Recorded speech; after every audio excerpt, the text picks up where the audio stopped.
Welcome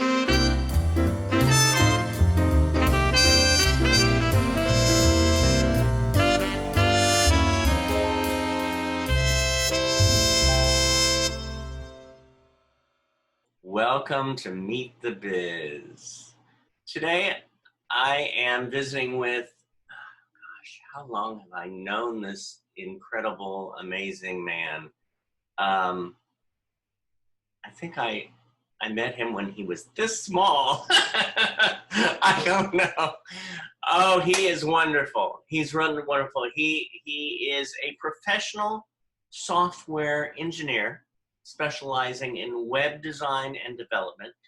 And when I met him, he was an actor and a singer, and I still think he is.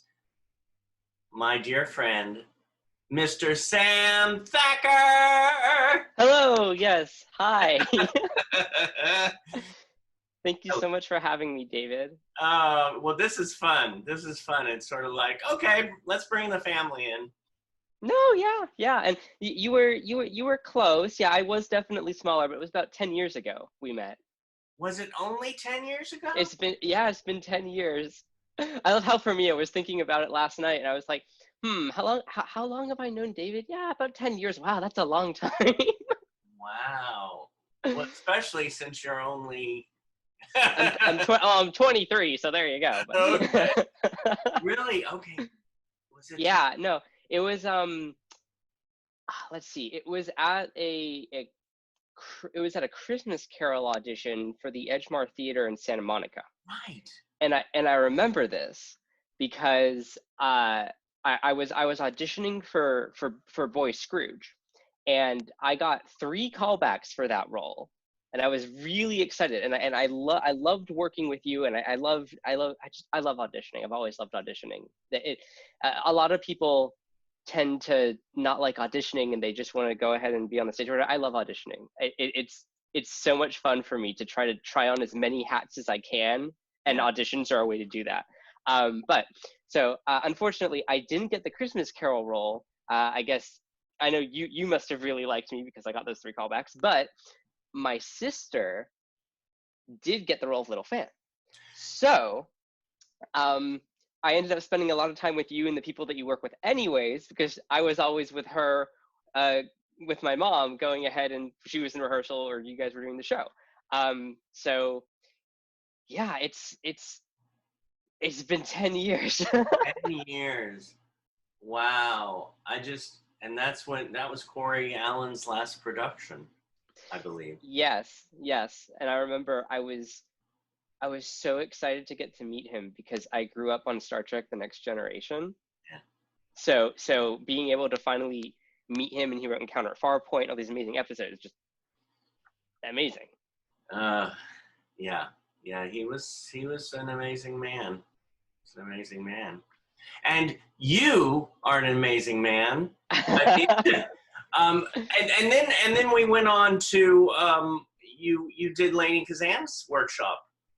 Yes, yeah, and Lainey's workshop was I still think about it a lot, and I have to say it's one of the most magical acting training experiences that I have, that I've had, that I remember, and I say that having worked with some amazing, wonderful, world-class coaches, and the reason for that is I was working on a song I was prepping a song for a performance, and the workshop itself wasn't necessarily dealing with singing, but I had brought it anyways, and she wanted to hear it.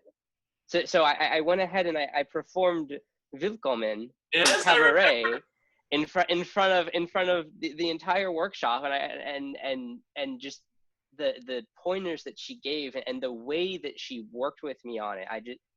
I remember it to this day, and I've used that song several times over the course of my tenure doing acting and performing, and I always think back to the notes that she gave me.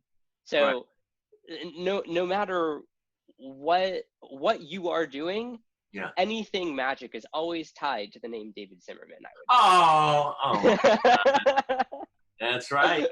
And that's you are magic, because you do beside the acting and the singing, you do my website and you do my websites. Yes, all I think we're at 5 now, all 5 of It's them, 5. I believe.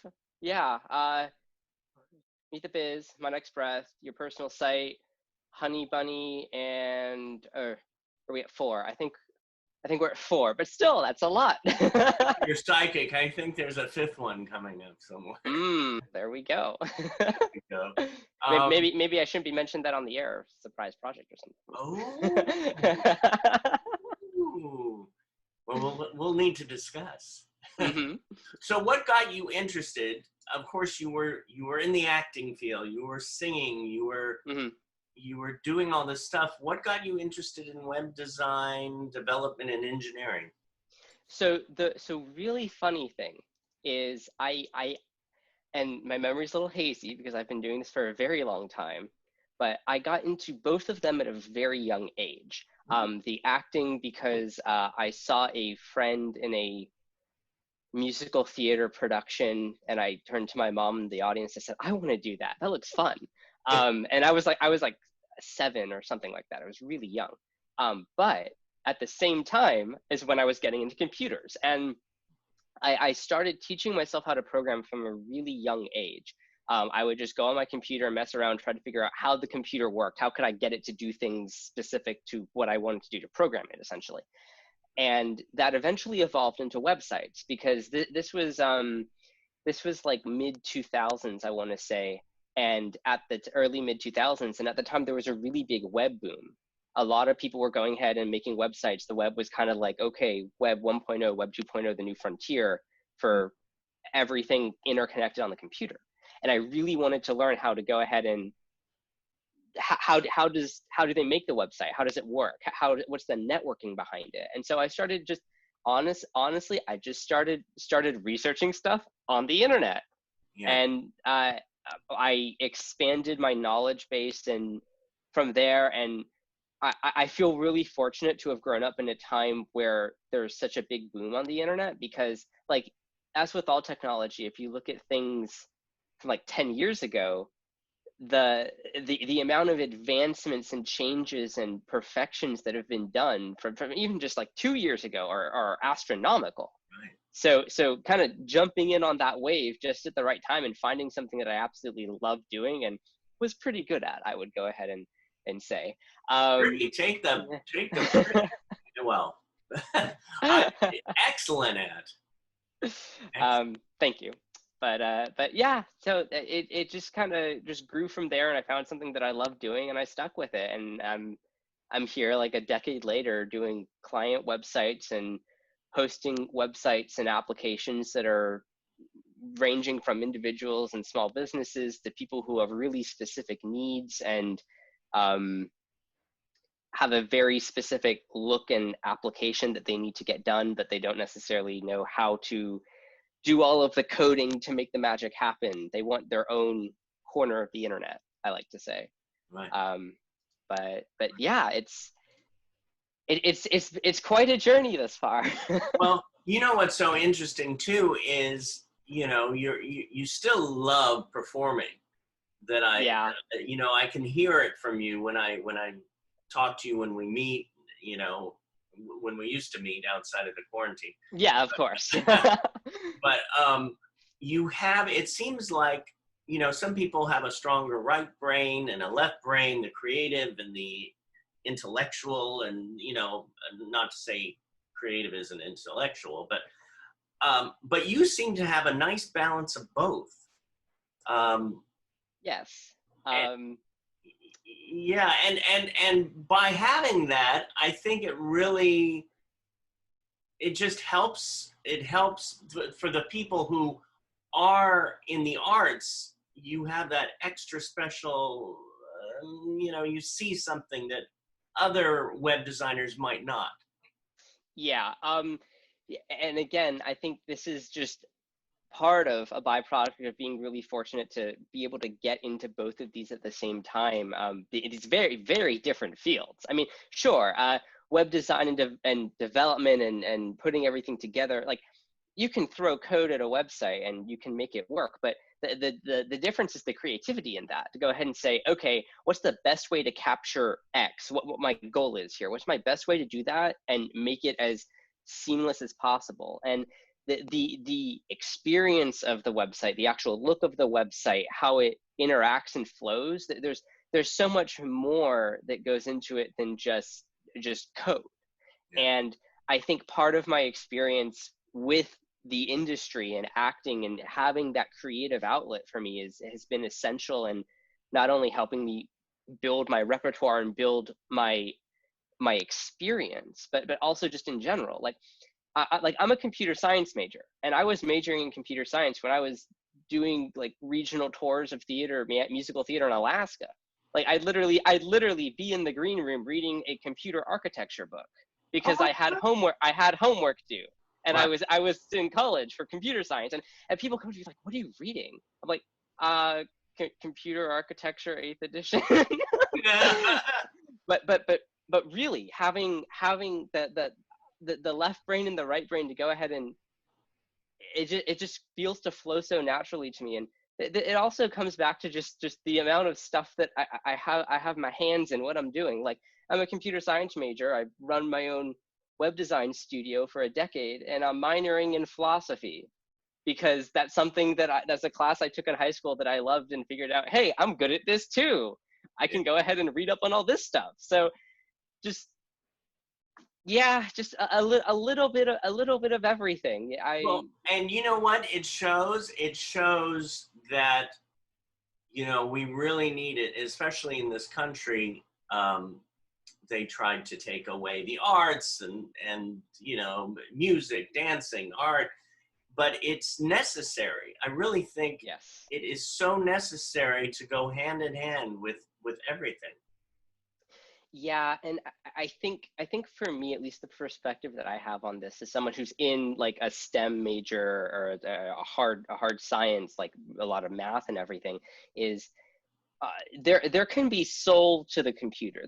There can be soul to a certain extent to what you do on it, how you interact with it, how you design it. But at the end of the day, if you don't take into account the human factor, if you don't take into account the experience of the person using the computer and look at that human computer interaction, Yeah. what is the point? What are you doing it for? You can code a machine and build a machine and have it do all these wonderful things, but if you don't take into account at the end of the day who is using it, and Mm-hmm. that's us humans, at least right now, until maybe in like 10-15 years monkeys know how to use a mouse and can go to google.com or something like that, then that if you're not taking the human factor into account, what's the point? Yeah. And that's something that a lot of engineers and software developers who are so ingrained in just the code and the computer and thinking like a compiler when you're compiling code, they kind of lose sight of that, the humanity of it. And Yeah. I think having the experience in the arts to go ahead and not only have that human interaction, but human connection with someone on stage that you've never met, who's a completely different character or person than they were 5 seconds ago when you were waiting with them in the wings. That you can't replicate that. There's no algorithm, at least not yet, for human emotion and interconnectivity. Thank God. And that's still just so important. Oh, we've got to, even when they're talking about getting rid of actors and having just computer generated actors, and I'm going, no, the humanity, the Yeah. subtle, you can't replicate that. It's just no. Yeah, there's technology is great, but we need to understand that. I mean, if anything, hey, I'm able to do this interview with you right now despite the whole pandemic and everything going on because of technology. Yeah. I mean, I love technology and I love understanding how it works, but we need to know the difference between the use of the tool and trying to force the tool to do something that it wasn't designed to do. Right. Is what I would say. Yeah.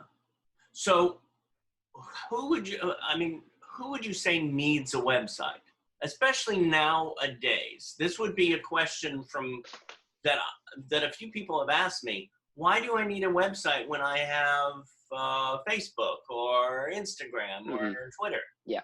So here's the thing.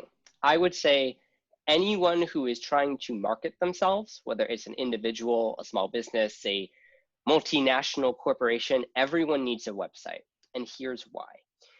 Sure, you have all these platforms like Facebook and Twitter and all this social media that's fantastic for going ahead and getting the word out, putting yourself out there. I used it extensively for when I was acting. I go ahead and make a Facebook post and say, oh hey, here's something I'm working on right now, with just like some photos or a video if it was allowed to be filmed, stuff like that, just to keep people in the loop as to what I'm doing. But having your own corner of the internet that you can fully control is very different from using a platform that someone else has designed and is tweaking the way that it works, for example. And this just goes to show recently with what Twitter's been doing. Twitter's been doing a lot of changes in terms of how they're managing their platform, and they're putting more emphasis on quoted retweets as opposed to just regular retweets, because they want to encourage conversation. And some would argue that that's great, and some would argue that that choice is not great. But at the end of the day, if you were using Twitter to try and market yourself, you don't have a say over that platform. You have to follow Twitter's rules. You have to follow all the guidelines that they put in place.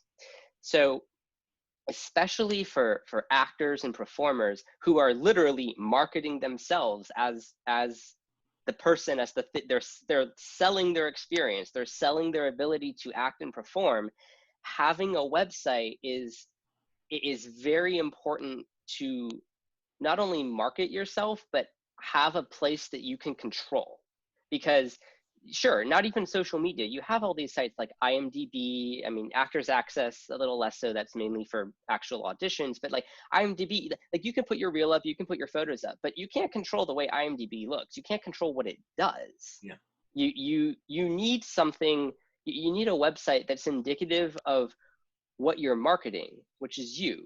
You need something that represents creatively and expressively, individually, who you are and what you bring to the table.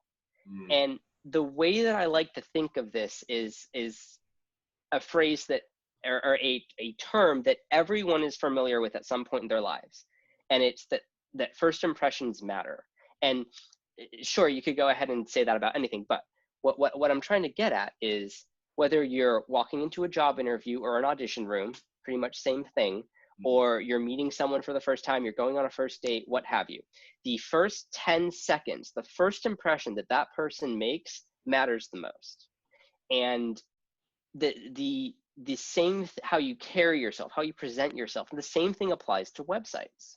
It's actually even more so with websites. Like if you walk into an audition room and you walk in and you sing your 16 bars for a musical theater audition, the casting director already knows whether or not they want you to continue, or they want to hear more or see more, they just want to bring the next person in, get you out, get people moving. But they still have that courtesy, okay, let's listen to your 1632 bars, and then we already know our decision while you're singing. With websites, they can just close it. They don't need to have a courtesy, I see your website's okay. I'm going to spend an extra 5 seconds on it, but then I'm going to close it because it's not really giving me what I needed. I don't know who you are as a person. It's not telling me much. No, they could just close it. Yeah. There's no courtesy wait time. So having that piece of individuality in it that captures who you are and captures people and captures their attention, that's what's most important. Yeah. Because if your website's not working for you and it's just okay, what's the point of having the website, I would say. Yeah. Now, somebody, let's say we start from the beginning. Somebody says, you know what, I like what he's saying. And let's say they call you up. What's your process when you meet a new client? What's the step-by-step? So a lot of people in my field, especially people with technical backgrounds, would go ahead and say, okay, how many pages do you want? What's the content we need on the site? All these technical questions. Do you have a web host, whatever, stuff like that. I want to know you as a person. I want to know what drives you, what captures you, what do you want to represent on the website? Because at the end of the day, as I was saying, the website is you. You're marketing yourself or your brand or what have you. Yeah. And in order to capture that, you need to know the person. You need to know who you're dealing with. I want to, like, if you're an actor, whether you have reels that you're going to put on, or you're just starting out, I want to know what what you would like to do. What's a role that you would see yourself in, that you would want to do? Excuse me. And knowing that and knowing the person allows me to tailor the design and the feel and the flow of the site to that person. And sure, there are a lot of websites and tools out there that I won't name any because they're my competition, but that allow you to go ahead, drag and drop, make your own site, 10 minutes, $10 a month, put some text and images in, change some colors, and you're done. Yeah. And that's great for basic websites. That's fine. If the minimum bar is having a website, you now have a website.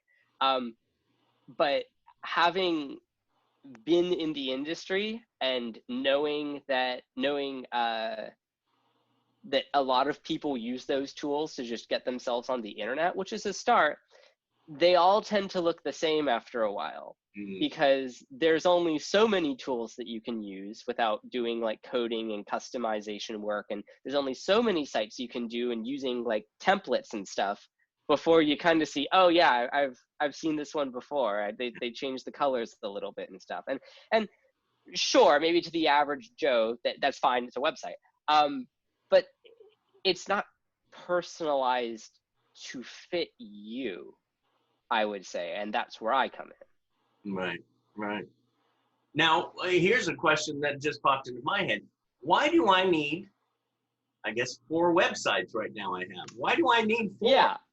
Why do you need 4 of them? Well, at least in your case, you have a lot going on. You have a lot of projects. You have a lot of things that are separated out. Like, for example, we have Meet the Biz, and we have My Next Breath, and we have your personal website. I'll just use this. We have the Honey Bunny website. All 4 of them. Each of them, in my mind, each of them is a separate project, and they have a different flow and feel and fit. So the design of the Meet the Biz website isn't going to match the feel and design of the Honey Bunny website. And the reason for that is putting like all of the technical things aside, they have different feel, they have different flow.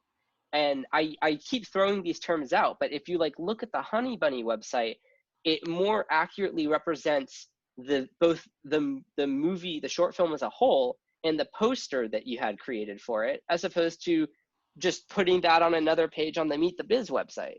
Right. Because they're not the same.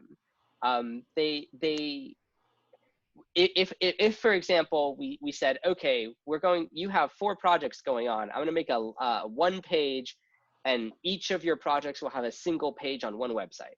Okay.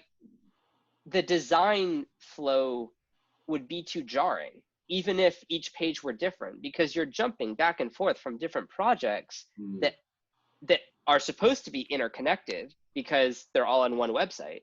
They're all under one umbrella, David Zimmerman Productions. But the feel would be too jarring of an experience. It would be too I keep saying the flow, and what I mean by that is the end user experience utilizing the website. So if you have like let's see, so yeah, like the My Next Breath website. The My Next Breath website, and I didn't design it, I'm only maintaining it, but I'm drawing it from experience. The My Next Breath website fits the feel of the movie that you are creating and the story that you're trying to tell. And your personal website is a reflection of what you represent and has all these links out to these other projects that you've done. But at the end of the day, if I just took the content from all four of these websites and just threw them on the Meet the Biz website and said, okay, yeah, we have a project and here's other projects. It doesn't make sense. And I'm trying my best to convey this in a designer fashion. Yeah. No, I mean, I definitely could see it. I mean, if we have the David Zimmerman website or the davidszimmerman.com Yeah. website, which we do, and we have one page for each, it could get too schizophrenic. I mean, you Yes. have the links for the other ones, which are good. And then with the David Zimmerman, it could, the bio. And if I wanted to add another page to it for either photos or something about myself that is in connection or coaching or whatever, then that's something different. But it's nice to have those separated, like you said, the movie websites, the Meet the Biz website. So it really is, I feel, for me, it's the best thing to have. Yeah. And it perfectly mimics real life.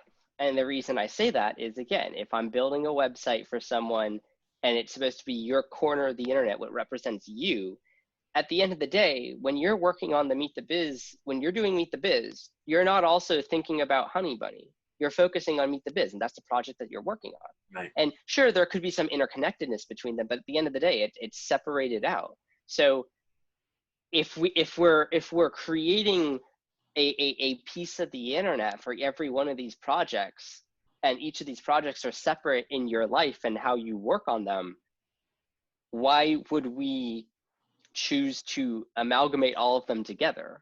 Right. When life imitates art and art imitates life and all of that, the at the end of the day, like, sure, you could say, oh, like, you have 4 websites, that's so many websites, but you have 4 projects going on, that's so many projects. It's the same principle, essentially. Yeah, and it all leads to the main hub, but it's nice. It's nice. Yeah. Now, let's say one of our students who loves acting at Performing Arts Studio West or Meet the Biz or anyone out in the YouTube land. Let's say they are actors and they're performers, but they also say, I'm interested in also becoming a web designer. What would you tell somebody? So I would say the first thing to do is never get too technical.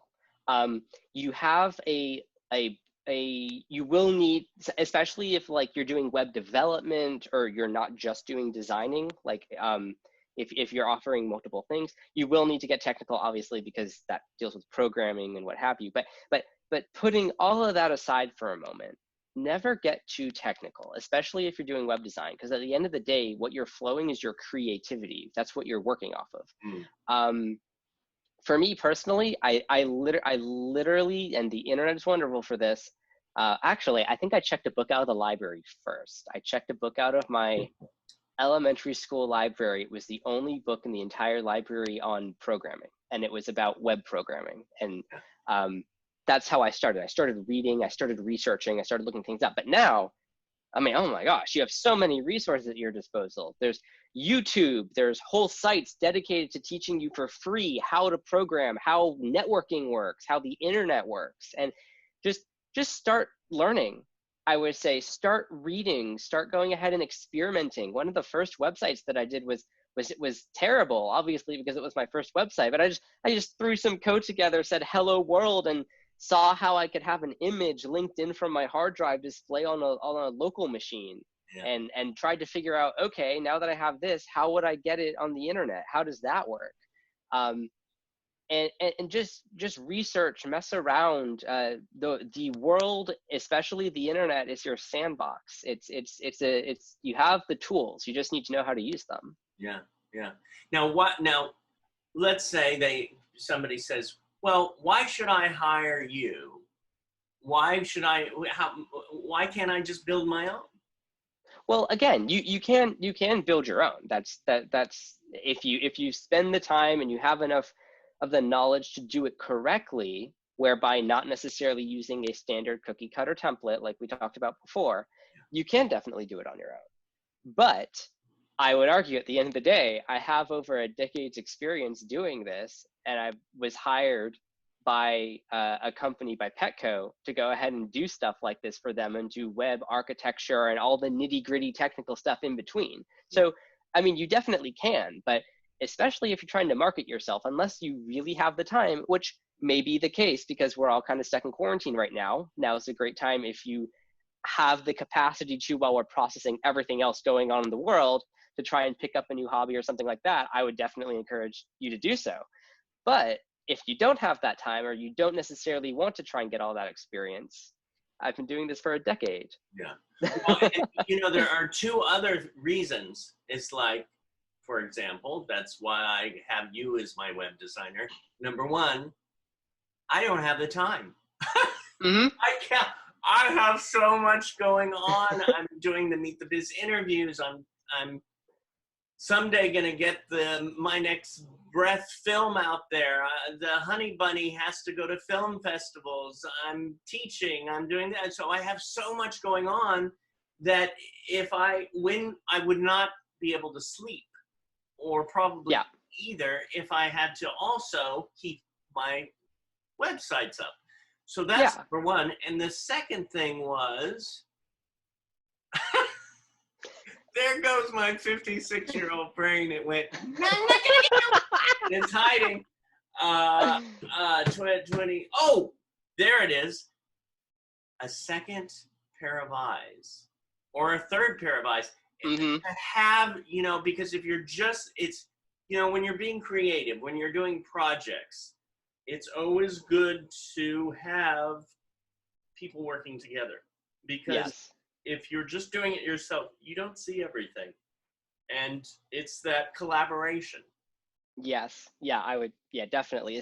Especially like I love working with other creatives when it comes to client sites, because they have that eye, and they know what most of the time they know what they're looking for, and they know, they're able to articulate how they want it, because they kind of they utilize that part of the brain more. Like at the end of the day, if I'm working on a site for someone and they tell me one thing and I give them exactly what they want, and they say, oh no, not that, something completely different.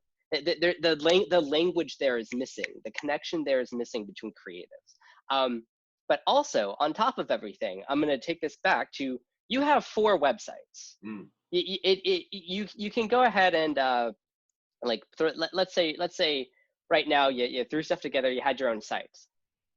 Especially because like the Meet the Biz site especially has so much custom code going on in the background, and I have all this stuff that's built out specifically for how you utilize it and how Meet the Biz operates. It's not just, oh yeah, throw some videos on the website, got some photos, life's good, we're done. There's a lot of maintenance that goes into that. There's a lot of maintaining and updating software and taking care of servers. And sure, you could go ahead and pay a web host to take care of the servers for you. Most of the time, honestly, in my personal and professional opinion, a lot of those web hosts are doing the bare minimum, and they are not up to date on a lot of things. I'm not going to name names, but I just went live with another client website that's hosted on a pretty well-known like third-party hosting vendor. And I ran into problems because my development server is running the latest and updated versions of all these back-end frameworks and codecs and technical things that make the site work. Right. And then I put it on this HostGator, and all of those codecs hadn't been updated in 3 years. So I had to go back and be like, okay, I need to change how I'm coding some of this stuff, because it's not going to work on their site, because they say they've updated to the latest versions of everything on their documentation, and they haven't. Right. So yeah. But yeah, I mean, I would definitely say at the end of the day, it depends on your use case. It depends on what you're trying to do. But unless you really have the time and resources to go ahead and do it right, it's better to go ahead and I'm a little bit biased for saying this, but I would say and you can attest this having done so, it's better to hire someone who knows what they're doing in the first place. Oh yeah. Oh yeah. Yeah. So what is your biggest, this is sort of like, I'm merging these two together. What is your biggest joy, or what turns you on the most? So I will go ahead and say I miss the theater. I I made the decision to go back on the acting as I finished up my computer science degree, as I'm doing that, and also as I started taking on more and more client work, and also got hired by a company to go ahead and do a lot of web services and integrated software engineering for them. That's Petco. But I miss the theater. But at the end of the day, I would say my biggest joy in life, and I was just talking to my family about this last night over Shabbat dinner. My biggest joy in life is working on the web. And the reason I say this isn't because like, oh, I run my own business, I want people to hire me, whatever. No, the reason I say this is right now, the work that I do for Petco deals a lot with web infrastructure and web engineering. Yeah. Kind of getting servers to talk to each other and all this technical mumbo jumbo. I find myself doing that for fun. I go ahead and it'll be 12:30, 1 o'clock in the morning, because I work all the time. And do you ever sleep? Yeah, I've been trying to get better at that. And I tell myself, I'm just gonna spend 30 minutes. I'm just gonna read a book or watch a YouTube video, just decompress, let my mind spin down for once. And before I know it, I've spent an hour designing an entire network server infrastructure for web hosting. Why? I don't know, because I like doing that. That's honestly working with computers, understanding how they work, getting them to do things that maybe you've never had them do before, maybe nobody has ever had them do before. That is just so cool to me. Yeah. That's so cool. Just learn, and the breadth of knowledge and capacity that we have for technology and the internet especially is just so, to me, it like we're in the middle of such a huge technological boom, and even at that, I still think to myself, man, there's so much untapped potential in the internet still, in technology and everything that we do. Right. And at the end of the day, I would say bridging the connect that brings me joy.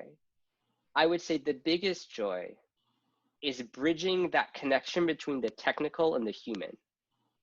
And I think that speaks well both for having done acting and doing websites, but also with my degrees. I'm a computer science major, minoring in philosophy. And to some, oh, that sounds great because that works well because AI. No, I'm not interested in AI. I don't care about AI. I'm interested in the impact that technology has on us as humans, and how that shapes our lives, and how the internet has shaped our lives, especially coming from a generation where I grew up with the internet. Yeah. And bringing those two things together for me is what really stands out. Not only understanding how it works and operates, but molding it, forming it, having it do what we want with it, with this tool that we've created that is now ever so expansive and ever present. And at the end of the day, I think that is what brings me the most joy.